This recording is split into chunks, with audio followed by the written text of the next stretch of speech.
Gênesis capítulo 15. Este capítulo está cheio de porções espirituais para todo cristão que ama a palavra do seu Senhor.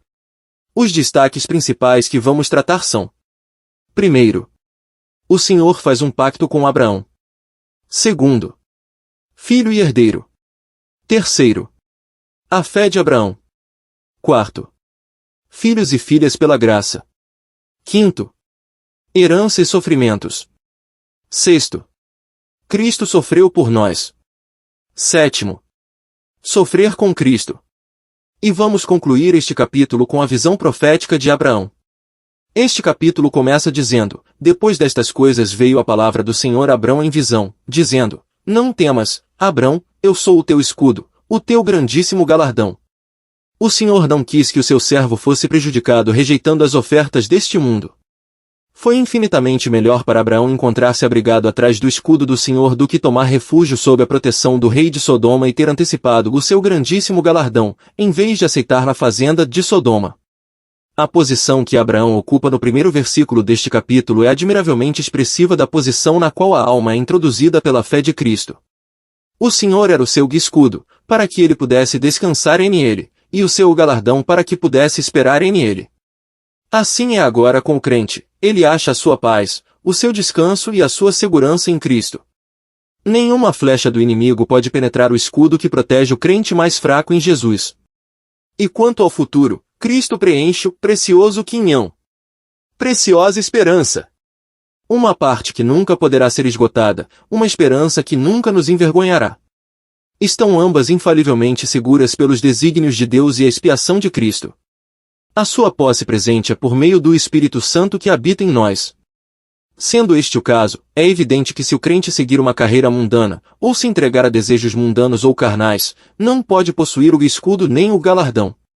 Se o Espírito Santo for entristecido, não dará o gozo daquilo que é a nossa porção, a nossa própria esperança. Por isso mesmo, nesta parte da história de Abraão, vemos que quando ele voltou da matança dos reis, e rejeitou a oferta do rei de Sodoma, o Senhor revelou-se à sua alma no caráter duplo como seu escudo e o seu grandíssimo galardão. Que o coração pondere isto, pois que encerra um volume e verdade prática. Examinemos agora o resto do capítulo. Agora passemos ao assunto sobre o filho e herdeiro. Nele vemos o desenrolar dos dois grandes princípios de filiação e direito de sucessão. Então disse Abraão: Senhor Jeová, que me has de dar, pois ando sem filhos, e o mordomo da minha casa é o Damasceno Eliezer. Disse mais Abrão: eis que me não tens dado semente, e eis que um nascido na minha casa será o meu herdeiro. Abraão desejava um filho, pois sabia, de fonte divina, que a sua semente lhe herdaria a terra. Capítulo 13, versículo 15. A filiação e sucessão acham-se inseparavelmente ligadas nos pensamentos de Deus. Aquele que de ti será gerado, esse será o teu herdeiro. A filiação é a base de todas as coisas, e, além disso, é o resultado do desígnio soberano e da operação de Deus, como lemos em Tiago 1 versículo 18, segundo a sua vontade, ele nos gerou. Em conclusão, é baseada no princípio eterno de ressurreição. Como poderia ser de outra forma? O corpo de Abraão estava morto, pelo que, no caso, como em qualquer outro, a filiação tem que ser no poder da ressurreição. A natureza está morta e não pode conceber nem gerar nada para Deus. Ali estava a herança estendendo-se perante os olhos do patriarca, em todas as suas magnificentes dimensões, mas onde estava o herdeiro? O corpo de Abraão e o ventre de Sara respondiam ambos morte. Mas Jeová é o Deus da ressurreição, e, portanto, um corpo morto era a coisa mais apropriada para agir. Não estivesse a natureza morta e Deus tê-la-ia dado a morte antes de poder revelar-se inteiramente. A cena mais agradável para o Deus vivo é aquela da qual a natureza, com todos os seus poderes de ostentação e pretensões vazias, foi inteiramente expulsa pela sentença da morte. Portanto, a palavra de Deus a Abrão foi: olha, agora, para os céus, e conta as estrelas, se as podes contar. E disse-lhe: assim será a tua semente. Quando o Deus da ressurreição enche a visão, não há limite para a bênção da alma, porque aquele que pode vivificar os mortos, pode fazer tudo. Agora passemos ao assunto da fé de Abraão. E creu ele no Senhor, e foi-lhe imputado isto por justiça. A atribuição da justiça a Abraão é, aqui, fundada sobre a sua crença no Senhor como aquele que vivifica os mortos. É neste caráter que ele se revela no mundo onde reina a morte, e quando a alma crê nele, como tal, isso é-lhe contado por justiça à sua vista. Isto necessariamente põe o homem de lado, no tocante à sua cooperação, pois que poderá ele fazer no meio de uma cena de morte? Acaso pode ele ressuscitar os mortos? Pode abrir as portas da sepultura? Pode libertar-se a si próprio do poder da morte e sair em vida e liberdade para além dos limites do seu império funesto? Indubitavelmente que não. Pois bem, se não pode fazer nada disto, não pode conseguir a justiça, nem tampouco dar-se a si próprio o lugar de filho. Deus não é Deus dos mortos, mas dos vivos, Mateus 22 versículo 32, e, portanto, visto que o homem se encontra debaixo do poder da morte sob o domínio do pecado, não pode conhecer a posição de filho, nem a condição de justiça. Assim, só Deus pode conceder a adoção de filhos, e somente Ele pode imputar a justiça, e tanto uma coisa como a outra estão ligadas com a fé nele como aquele que ressuscitou Cristo de entre os mortos. E desta maneira que o apóstolo trata da questão da fé de Abraão, em Romanos 4 versículo 23 e 24, onde, diz ele, ora, não só por causa dele está escrito que lhe fosse tomado em conta, mas também por nós, a quem será tomado em conta, os que cremos naquele que dos mortos ressuscitou a Jesus, nosso Senhor. Aqui o Deus da ressurreição é nos apresentado como objeto da fé, e a nossa fé nele é vista como o único fundamento da nossa justiça. Se Abraão tivesse olhado para o firmamento, ornado de inumeráveis estrelas, e então atentasse para o seu próprio corpo já amortecido, Romanos 4 versículo 19, como poderia compreender a ideia de uma semente tão numerosa como essas estrelas? Impossível.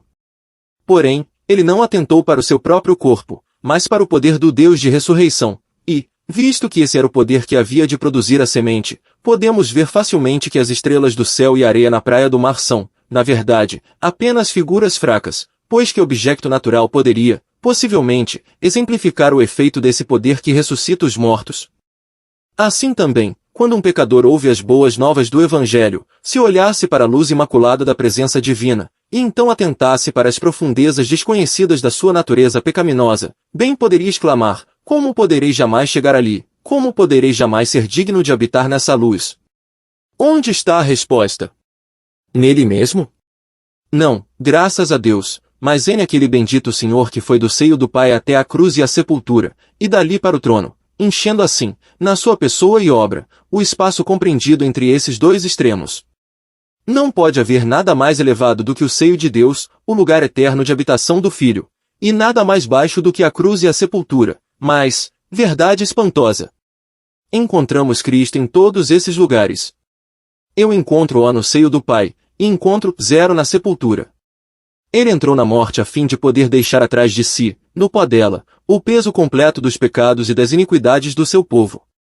Cristo, na sepultura, mostra o fim de tudo que é humano, o fim do pecado, o limite máximo do poder de Satanás. A sepultura de Jesus é o termo de tudo. Porém, a ressurreição conduz-nos para além desse fim e constitui a base eterna na qual a glória de Deus e a bênção do homem repousam para sempre.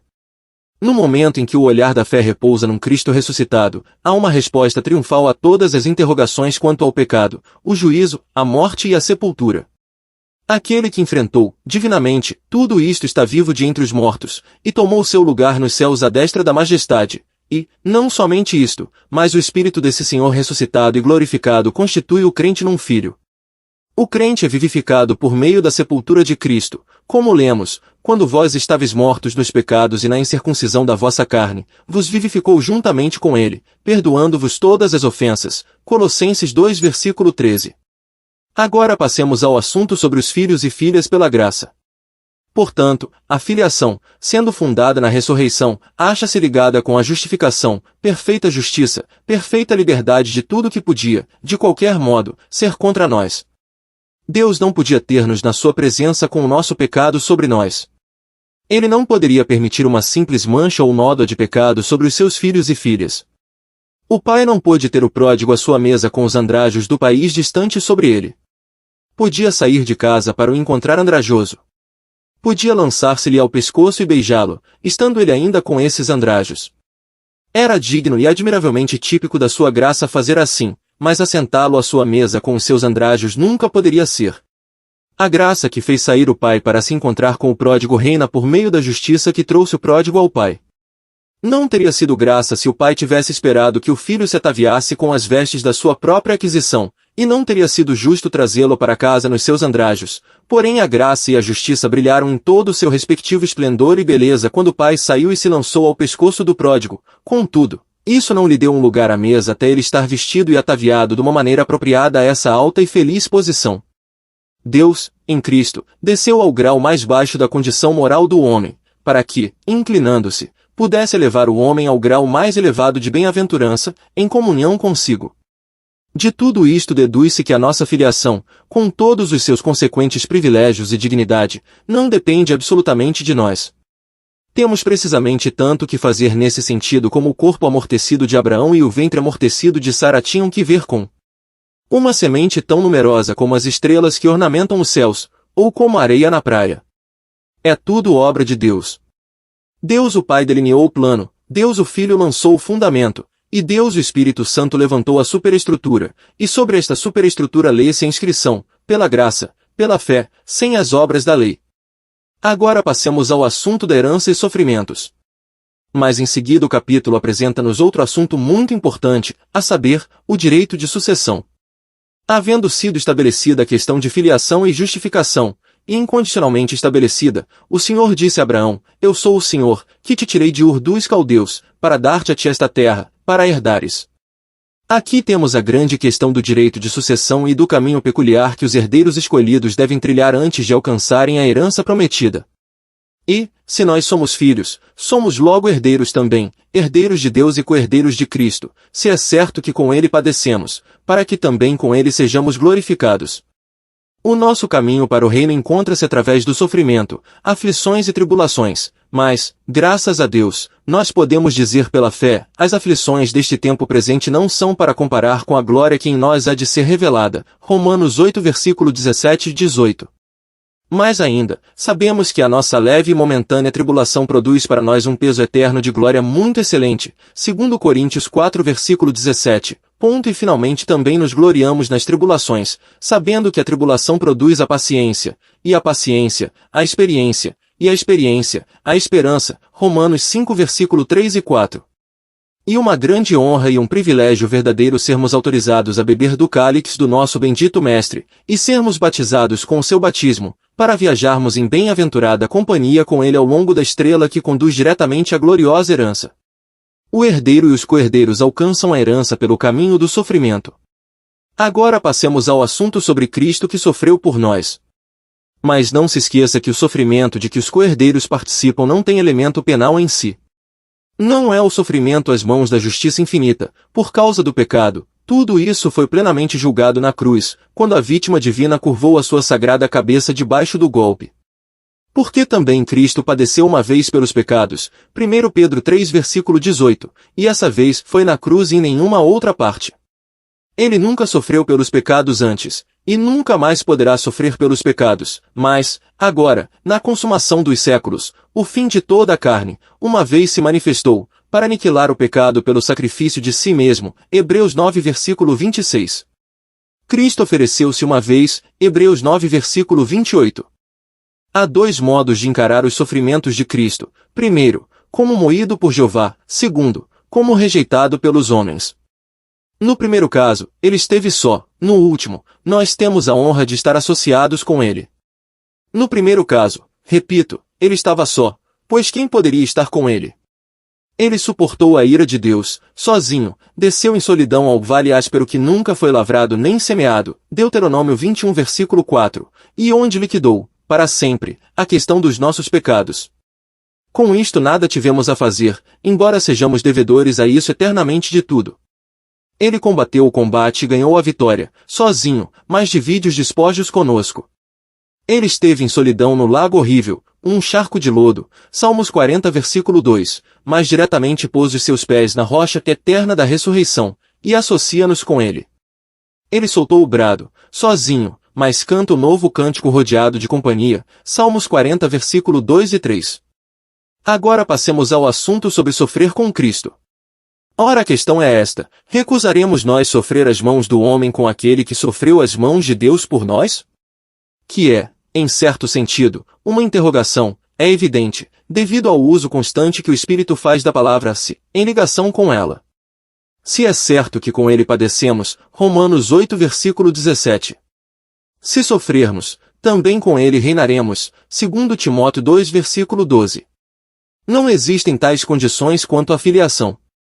Nós não alcançamos a alta dignidade de filhos por meio do sofrimento, mas somente pelo poder vivificador do Espírito Santo, baseado na obra consumada de Cristo, segundo o conselho eterno de Deus, o qual nunca poderá ser alterado. Não entramos na família pelo sofrimento, isto se aplica somente ao reino, e Paulo diz aos Tessalonicenses, para que sejais havidos por dignos do reino de Deus, pelo qual também sofreis, segundo Tessalonicenses 1 versículo 5. Os Tessalonicenses já faziam parte da família, porém tinham por destino o reino, e o caminho que conduz ao mesmo passa através dos sofrimentos. E mais, a medida de seu sofrimento pelo reino iria corresponder ao nível de sua devoção e de sua conformidade com o rei. Quanto mais nos assemelharmos a ele, tanto mais sofreremos com ele, e quanto mais profunda for a nossa comunhão com ele no sofrimento, tanto maior será a nossa comunhão em glória. Existe uma diferença entre a casa do pai e o reino do filho. A primeira é uma questão de capacidade como filhos, esta última é questão de uma posição conferida. Todos os meus filhos podem sentar-se ao redor da minha mesa, porém o seu gozo da minha companhia e conversação dependerá inteiramente da sua medida de capacidade. Um pode estar sentado nos meus joelhos, no pleno gozo da sua relação comigo, qual criança, sem que seja capaz de compreender uma palavra que eu diga. Outro pode mostrar inteligência singular na conversação, e contudo não ser um fio mais feliz na sua comunhão do que o menino nos meus joelhos. No entanto, quando se trata do serviço que os filhos sejam capazes de fazer, ou de sua identificação pública, é, evidentemente, outra coisa muito diferente. Esta comparação dá apenas uma fraca ideia de capacidade na casa do pai e da posição que nos é conferida no reino do filho. Porém não se esqueça que o nosso sofrimento com Cristo não é um jugo de escravidão, mas um assunto de privilégio, não é uma regra de ferro, mas um dom gracioso, não é servidão constrangida, mas devoção voluntária. Porque a vós vos foi concedido, em relação a Cristo, não somente crer nele, como também padecer por ele, Filipenses 1 versículo 29.